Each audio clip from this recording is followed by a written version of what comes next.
sebagai forum koordinasi tertinggi yang dipimpin langsung oleh Presiden. Sidang Kabinet menghasilkan. Halo sahabat Cakrawala, sebentar lagi kita akan sampaikan alur seleksi CPNS tahun 2021.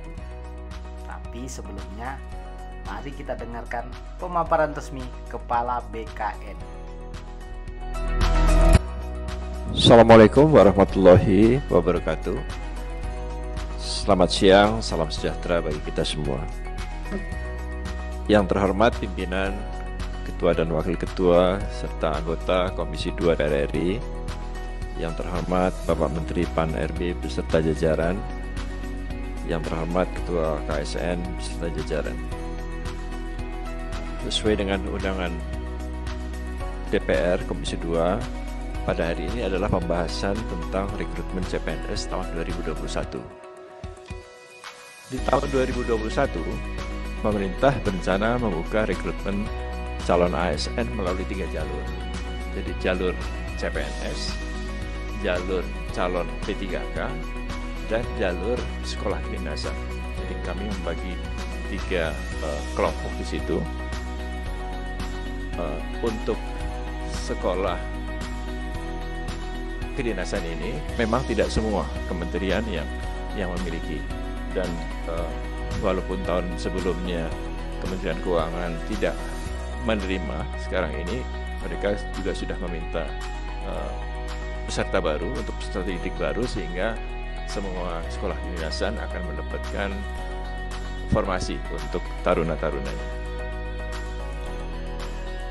Kemudian berikutnya, sistem untuk seleksi ASN ini masih menggunakan format yang sama, walaupun di dalamnya kami terus sempurnakan, baik teknologinya maupun tata caranya, sehingga kami bisa mendapatkan jaminan bahwa yang diterima adalah yang betul-betul berkualitas.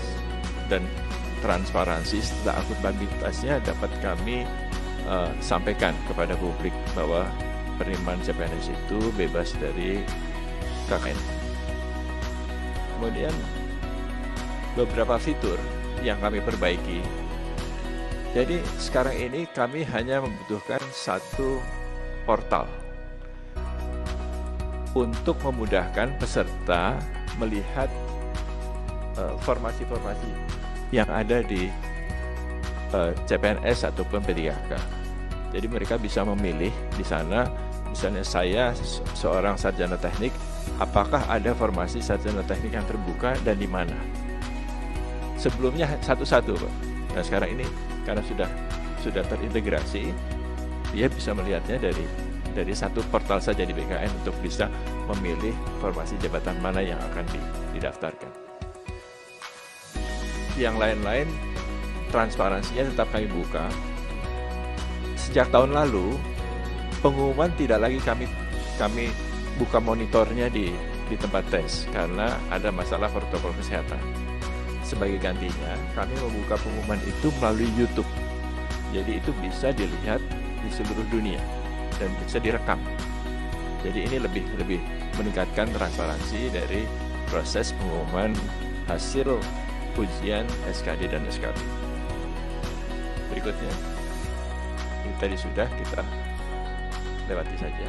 Nah, kemudian untuk integrasi data, kami bekerja sama dengan Kementerian Dukcapil untuk mendapatkan akses data nomor induk kepegawaian.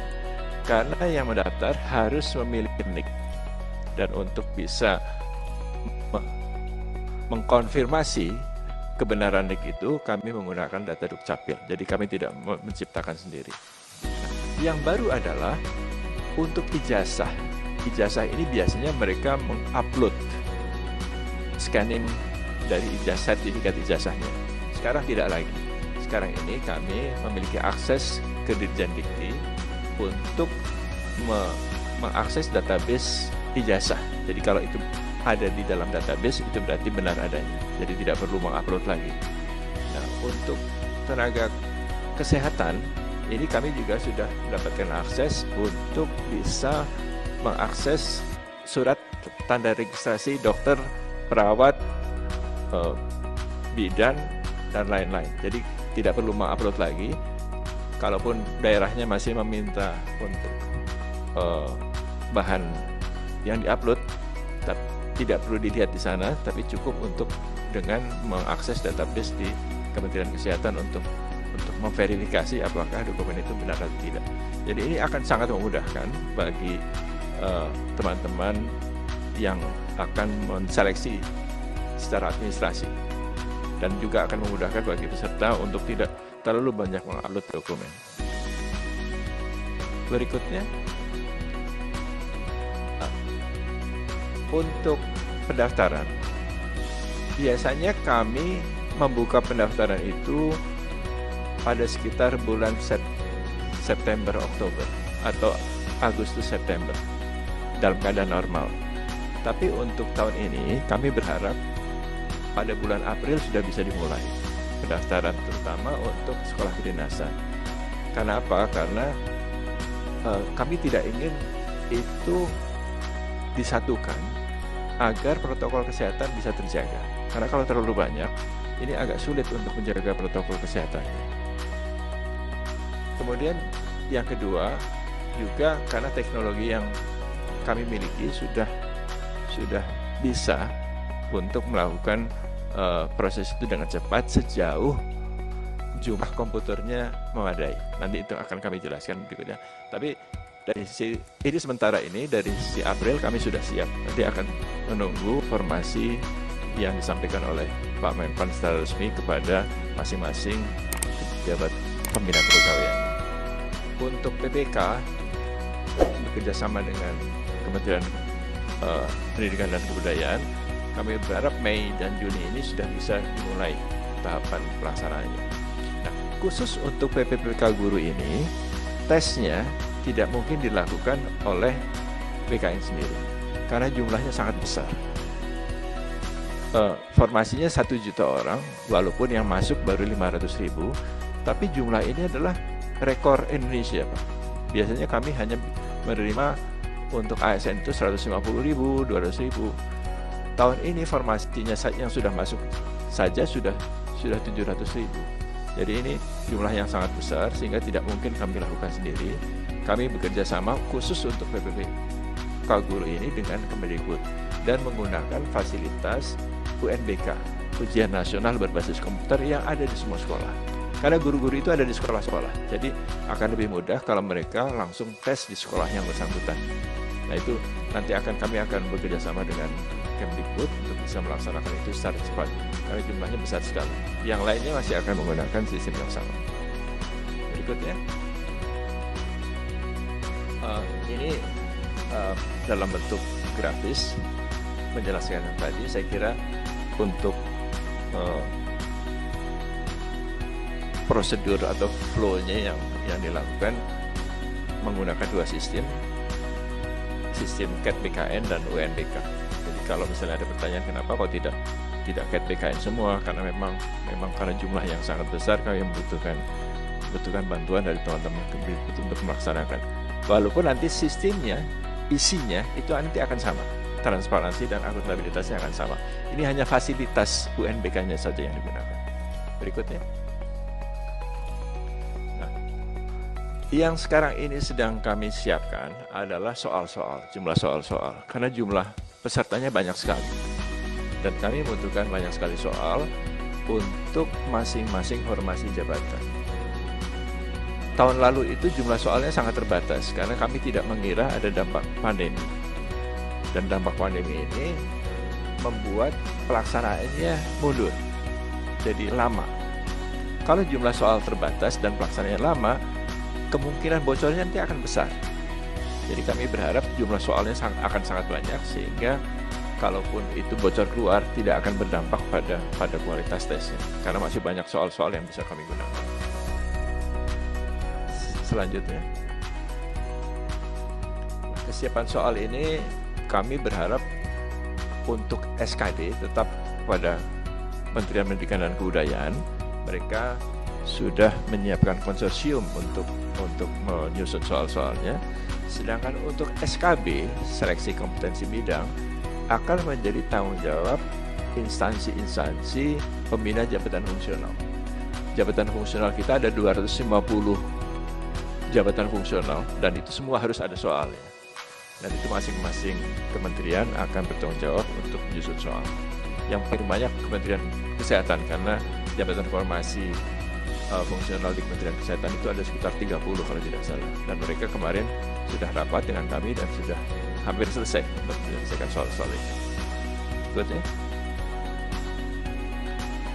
Nah, untuk pandemi kemarin, kami memiliki pengalaman baru. Pengalaman barunya adalah peserta tes yang ada di luar negeri itu bisa ikut tes karena mereka mobilitasnya terbatas karena pandemi. Jadi tahun lalu kami sudah mengadakan tes CPNS dengan lokasi di 15 negara di luar Indonesia, bekerja sama dengan Kementerian Luar Negeri. Ini lokasi tesnya adalah di KBRI dan di KJRI, dan itu bisa kita lakukan. Jadi kalau tahun ini akan kita lakukan seperti lagi, tentu akan sangat memungkinkan, apalagi teknologinya sudah akan lebih baik pada tahun ini. Jadi mereka tidak perlu harus datang ke Indonesia untuk bisa melakukan tes, terutama teman-teman yang menjadi tenaga honorer di KBRI atau KJRI. Sebelumnya mereka harus pulang ke Indonesia, dan itu sangat mahal. Nah, untuk ke depan mereka bisa tes di KBRI yang bersangkutan. Berikutnya. Nah, untuk menjaga jaminan security dari pada tesnya, kami juga membuat aplikasi face recognition. Face recognition itu bisa melihat wajah dari peserta ujian. Jadi tidak memungkinkan lagi adanya calo. Kalau dulu masih mungkin calo masuk, walaupun sudah diperiksa macam-macam, tapi masih ada kemungkinan itu dikerjakan oleh calo atau joki, gitu ya. Nah, untuk yang sekarang ini tidak bisa lagi karena kami sudah menggunakan teknologi face recognition. Jadi itu bisa untuk menetralkan upaya-upaya untuk menggunakan joki dalam tes CPNS. Berikutnya. Ini adalah prosedur yang juga sudah kami diskusikan dengan Satgas COVID dan Kementerian Kesehatan. Jadi kami betul-betul menginginkan prosedur untuk tes ini juga memenuhi persyaratan protokol kesehatan. Bahkan untuk yang positif COVID pun masih kami beri kesempatan untuk mengikuti ujian. Jadi akan ada prosedur khusus bagi mereka yang positif COVID dan tetap bisa untuk mengikuti ujian. Jadi ada ruang khusus yang steril untuk mereka. Berikutnya. Nah, jumlah peserta SKD tahun lalu adalah 3.364.000 yang dilakukan selama 43 hari. Ini untuk SKD dan sesi perharinya 5 sesi. Untuk tahun ini, kalau kita menginginkan tetap 40 hari, sesinya tidak mungkin 5 hari, Pak. Karena dengan protokol kesehatan itu, setiap sesi harus disterilkan. Jadi tidak mungkin 5 sesi. Yang memungkinkan hanya 3 sesi. Tetapi kalau 3 sesi, maka kebutuhan komputernya akan menjadi lebih besar. Jadi per sesi itu kami membutuhkan paling tidak 64.000 komputer untuk bisa melaksanakan tes itu dalam waktu 40 hari. Karena asumsi kami peserta yang akan mengikuti SKD naik 19%, 20% menjadi 4 juta orang. Jadi 4 juta orang ini akan mengikuti tes CPNS, belum termasuk tes P3K-nya nanti. Kabar jadwal rekrutmen calon pegawai negeri sipil atau CPNS dibuka sudah membuat calon pendaftar tidak sabar menantikannya. Berdasarkan update terbaru, perencanaan jadwal seleksi CPNS tahun 2021 dimulai pada akhir bulan Mei 2021. Bagi kalian yang sudah lama menanti informasi, berikut alur seleksi CPNS tahun 2021.